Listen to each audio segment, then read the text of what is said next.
جماعة، كنت عايزة على السريع كده أثير موضوع كده هو مقريفني ودايما شاغل بالي. معرفش مين هيتفق معايا ومين هيعارض. من فضلكم، البنوتات الحلوات اللي شغالين في المحلات من أول سيفورا لأي محل مشهور أو مغمور، سيبوا الكلاينت يبتهج ويسعد ويجرب ويدخل. يمكن هو مش عايز يشتري، يمكن عارفه احنا كليديز بنبقى داخلين محل كده مبسوطين، هجرب برفيوم، هشوف كوزماتكس، هشتري مش هشتري. تلاقي البنوته اللي واقفه شيد خيال الظل ماشيه وراكي، اخدمك بحاجه يا فندم، اساعدك في حاجه، اقول لها شكرا تيجي برضو.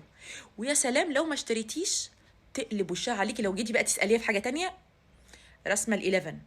فمن فضلكم، هل القائمين على خدمة العملاء أو الهادز بتوع خدمة العملاء، هل انتوا بتدربوا البنات دي إن هم يقرفوا العميل ويطهقوه ويطفوا فرحته ويضيعوا الباشن أو يفقد الشغف بسببهم؟ أنا عن نفسي في أماكن بجد علمت عليها اللي هو ما بقربش منها بسبب التلزيق ده. خلوا الناس او الكلاينتس تدخل مبسوطه وتطلع مبسوطه وتعمل البيرتشيس بتاعها، او تاخد فكره وتشتري بكره، احنا حرين.